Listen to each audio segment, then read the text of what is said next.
Hi, I'm Moby. That's me. You can see the shadow there. That's me holding the camera.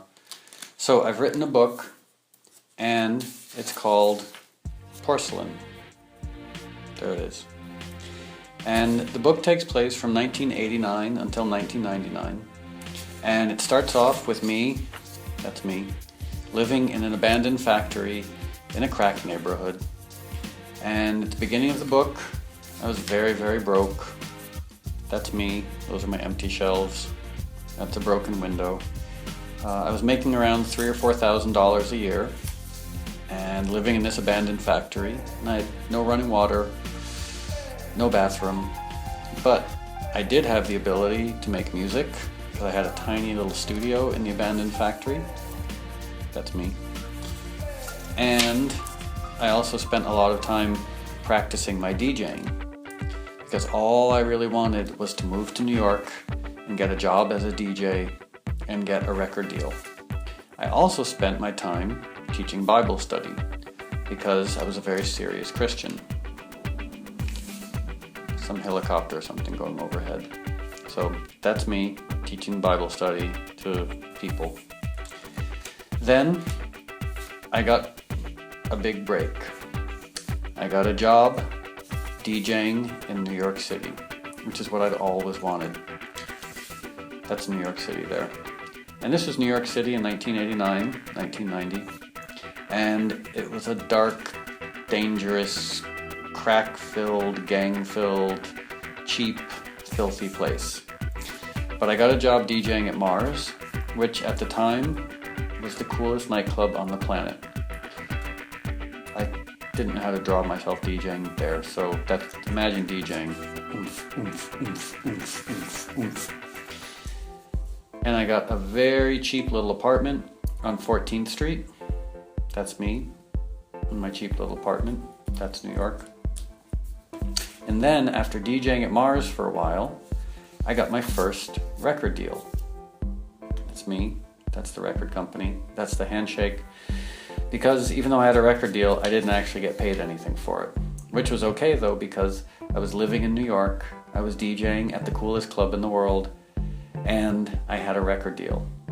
Even if the record company didn't have a name, or I didn't get paid anything, and they'd never actually released any records before they signed me. But I was happy.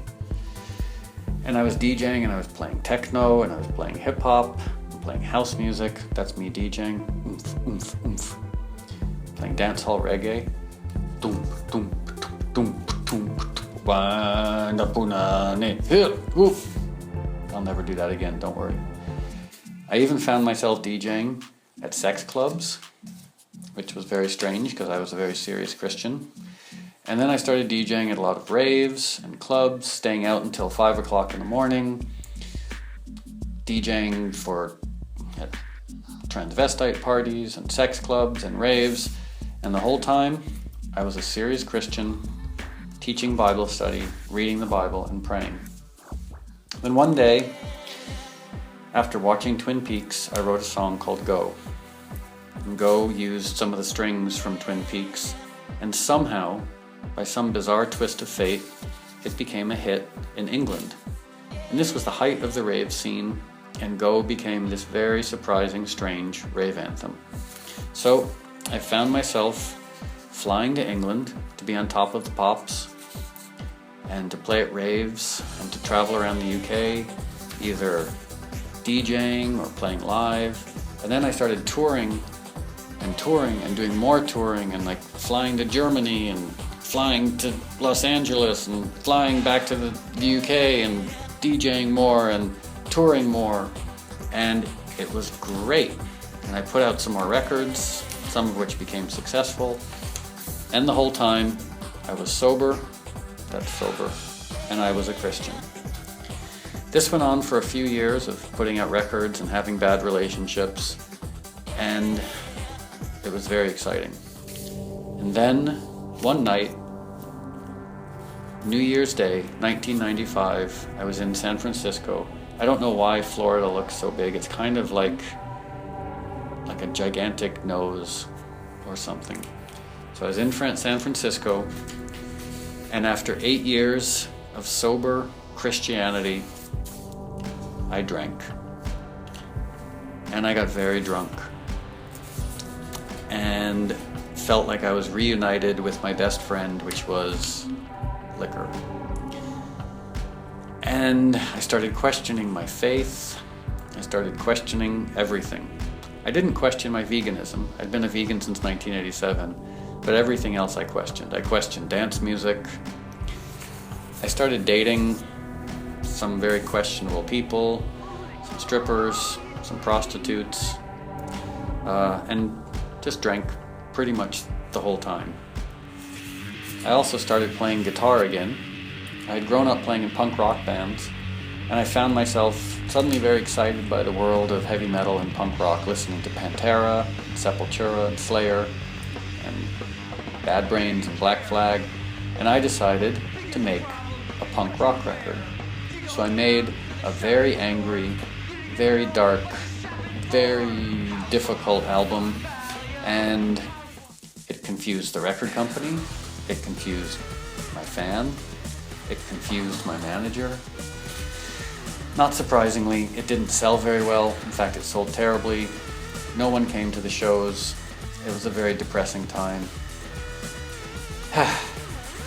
And whether it was related or not, I started having terrible, terrible panic attacks. That's me. That's panic. The wide eyes, the fear, the desperation. So, as things fell apart, the only thing that worked was drinking. So, I drank more, and I drank more, and I drank more. The tour ended for the punk rock record called Animal Rights. Very few people came to see it. And around this time, I also had some personal tragedy. Someone very, very close to me died.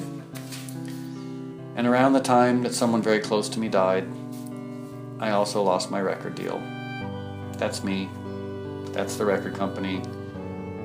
That's my way of saying that I lost my record deal. So, I found myself, 1998, in this drunken, panicking hole without a record company, in the city of my dreams, but the city that was becoming harder and harder for me to live in. And I decided to write my one last album. So I went into my studio, and I started writing music. And I came up with some songs like Porcelain, and Why Does My Heart Feel So Bad, and Natural Blues. And I thought, okay, I've lost my record deal, but I'll make this one last record, and maybe my friends at Mute Records will put it out, which they did.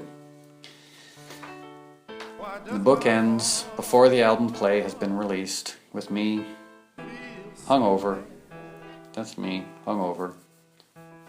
In New York, the city of my dreams, but I was convinced that my career was over, and so at the end of the book, I'm sure that I've made this record that no one will listen to, and that my career had come to an end. So, other things happened.